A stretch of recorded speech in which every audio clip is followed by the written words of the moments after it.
Bienvenue voyageurs dans la caravane de la Gitane sans filtre. Je suis ravie de vous retrouver pour votre horoscope qui couvrira la période du 3 au 18 septembre 2024. Cet horoscope fait suite à l'analyse générale de la nouvelle lune en Vierge du 3 septembre.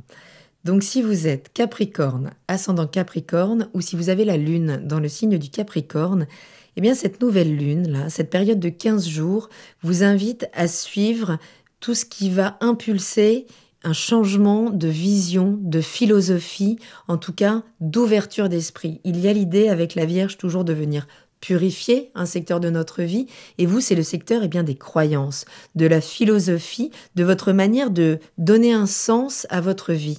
C'est un secteur donc en lien avec les grands apprentissages, avec la philosophie, avec l'enseignement supérieur, avec les voyages, avec tout ce qui nous est très, très étranger en fait, et qui là, en y mettant finalement plus de rationalité, plus d'énergie, en y mettant plus de conscience, peut vous ouvrir de grandes portes pendant cette période où vous pourriez réellement ressentir le besoin de revisiter vos croyances, vos valeurs et vos objectifs éducatifs.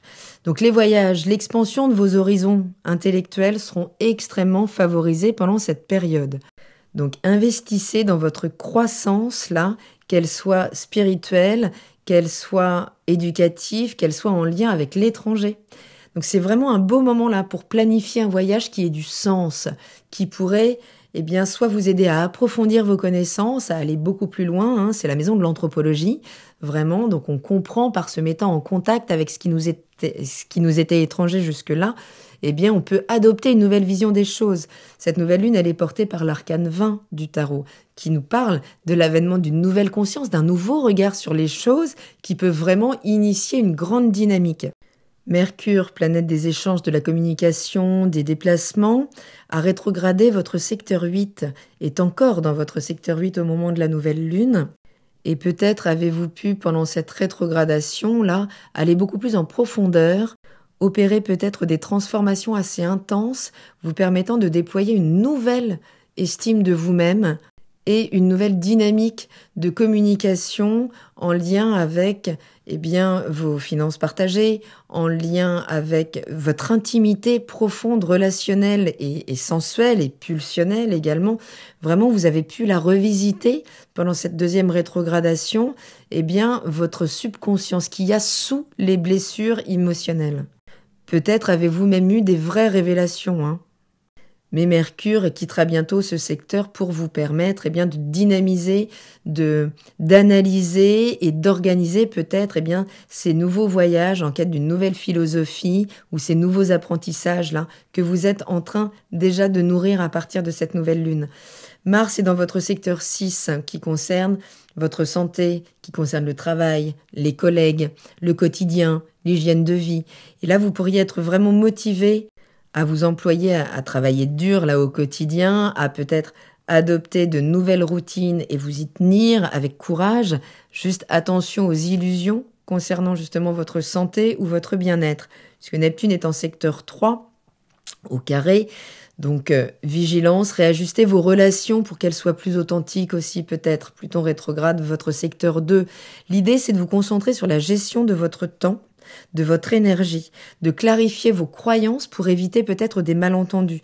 Donc investissez dans les relations qui soutiennent votre bien-être global. Les 3 planètes transsaturniennes que sont Neptune, Pluton et Uranus rétrogradent pendant cette période. Donc vos croyances et votre vision du monde ou vos grands apprentissages ou tout ce qui est en lien avec l'étranger, sont influencés par vos communications et vos apprentissages quotidiens, Neptune en maison 3. Mais Pluton suggère donc des transformations au sein de vos valeurs, de vos ressources financières. Dans votre secteur 2, donc Uranus, lui, vient apporter des innovations, des transformations, peut-être des événements dans vos projets créatifs, dans vos relations amoureuses ou dans vos relations avec vos enfants. L'idée, c'est vraiment, donc je le rappelle, de vous engager soit dans des études, soit dans des voyages, dans tout ce qui va venir enrichir votre compréhension du monde et vos valeurs personnelles. Donc explorez de nouvelles formes de créativité ou d'expression dans vos relations. Uranus donc rétrograde pendant 6 mois, votre secteur 5, pour affecter votre créativité, vos passions, vos relations amoureuses, votre relation aux enfants. Donc il pourrait, oui, y avoir des revirements soudains dans ces domaines, vous poussant à innover, à explorer des nouvelles formes d'expression, à revoir votre approche, en fait, en manière de romance, de plaisir. Et en taureau, Uranus vient toujours déloger des croyances très installées. Donc c'est un processus qui peut être déstabilisant, puisque Uranus parle toujours de changements assez imprévisibles, mais toujours porteur de libération et d'innovation donc dans ce secteur de votre vie, pour vous amener plus de joie, pour vous permettre d'y afficher plus d'originalité. Donc surtout si vous êtes dans le domaine de la créativité, il y a un potentiel de libération énorme pendant 6 mois là. Vénus, vos amours, vos moyens également, votre argent, est en balance dans le secteur 10 de votre carrière, de vos ambitions, de votre réputation, ce qui est une position, même si elle est un petit peu en tension avec votre thème, peut quand même apporter des opportunités sympathiques.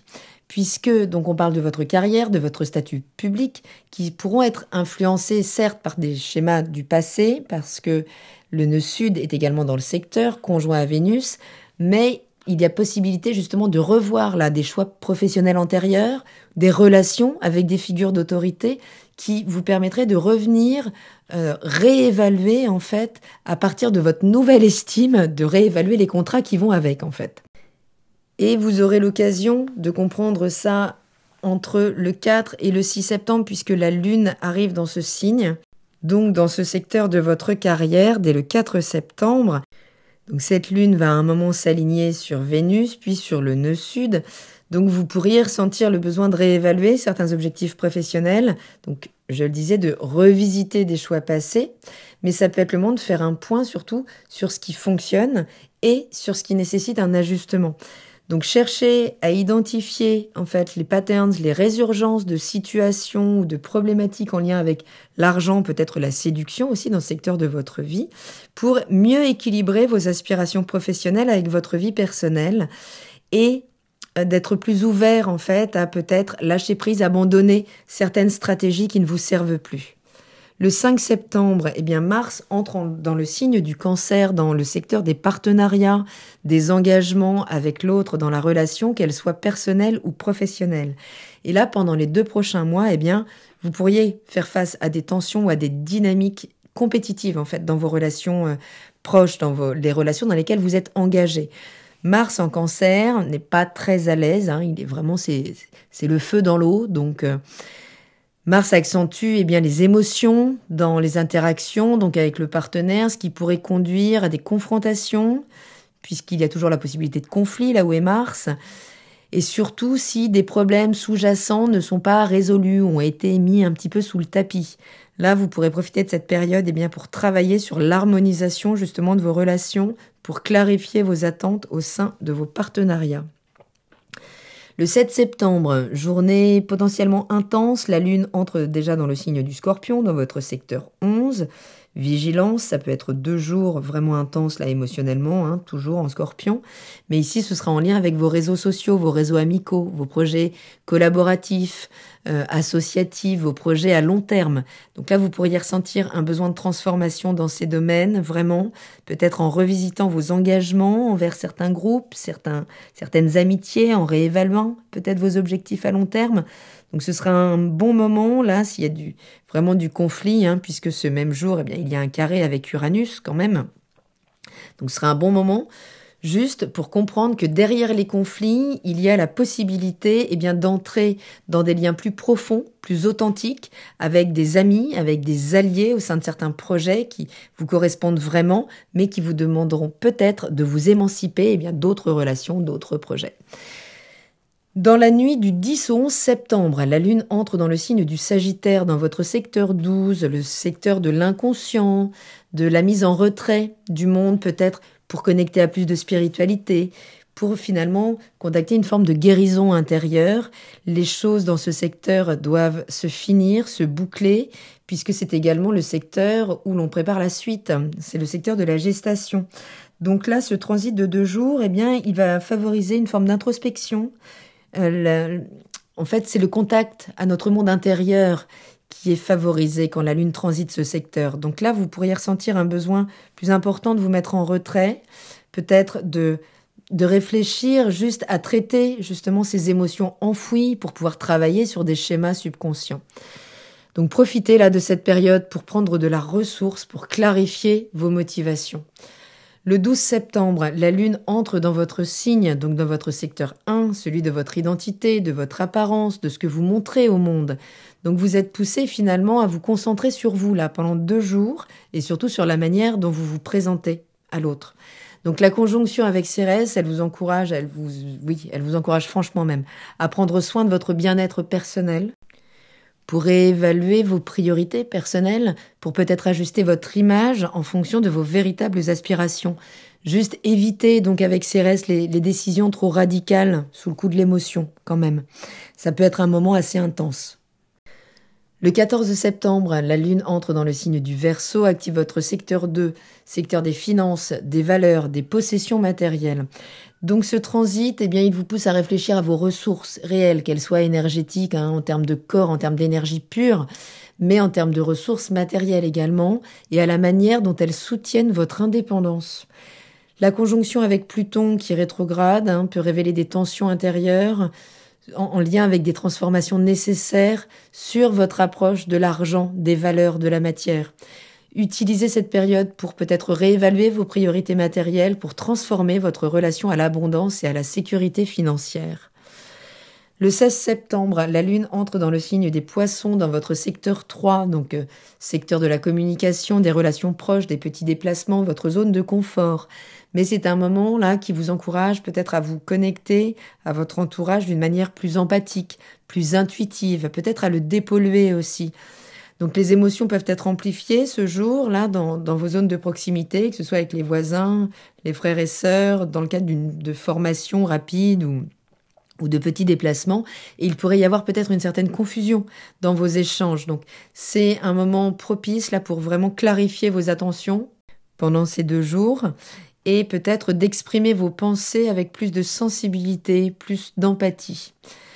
Le 17 septembre, la Lune sera exactement conjointe à Saturne qui rétrograde ce même secteur, qui vous impose de revisiter vos autolimitations, votre capacité finalement à prendre beaucoup sur vous, à être extrêmement perméable aux énergies environnantes. Et Saturne rétrograde nous demande toujours d'apprendre justement à dire non, à mettre des limites. Et là, à travers peut-être un poids supplémentaire dans vos interactions quotidiennes, de responsabilité dans vos relations avec les frères et sœurs, donc avec le voisinage, si vous vous occupez de la copro, j'en sais rien. Mais là, vous pourriez être invité à prendre de nouvelles responsabilités dans votre communication, justement, pour voir ce qui vous engage ou non, savoir si ça vous va vraiment, et surtout à structurer vos pensées de manière plus rigoureuse pour avoir une communication plus claire sur votre capacité à mettre des limites aussi à l'intrusion. Donc soyez patient pendant ces 2 jours, travaillez plutôt à la construction de relations plus solides, plus honnêtes, qui nourrissent vraiment vos systèmes, qui vous permettent de recevoir l'empathie que vous pouvez donner en retour, même si ça nécessite un effort supplémentaire. Le 18 septembre, ce sera la pleine lune en Poisson dans ce secteur, donc un moment d'objectivisation justement de la qualité de notre environnement immédiat, de la qualité de notre communication. Est-ce qu'elle est transparente? Est-ce qu'elle est nébuleuse? Tout ça sera géré par Neptune, donc qui peut apporter des révélations émotionnelles, une forme de clarté intuitive, justement en lien avec ce secteur de votre vie. Juste attention aux malentendus, peut-être aux idéalisations excessives. L'idée, ce sera d'utiliser cette pleine lune pour clarifier vos intentions, pour créer des liens toujours plus authentiques dans votre environnement de proximité. Donc c'est un moment de réévaluation profonde de votre vie professionnelle, de vos ambitions, de votre réputation peut-être, où vous serez invité à naviguer peut-être d'anciennes dynamiques relationnelles qui vous permettront de retravailler votre communication, d'ajuster vos priorités matérielles aussi. L'idée, c'est d'essayer de maintenir un équilibre entre responsabilité extérieure imposée et bien-être personnel. Donc profitez de cette période pour affiner peut-être votre image publique, renforcer certaines relations, peut-être vous défaire d'autres, et surtout vous connecter à vos valeurs profondes en restant fidèle à votre véritable nature qui est en train de se révéler. Voilà, voyageurs, j'espère avoir un petit peu éclairci cette période. Je vous remercie pour votre présence, votre écoute. Prenez bien soin de vous. Je vous embrasse et je vous dis à très bientôt dans la caravane de la Gitane sans filtre. Salut!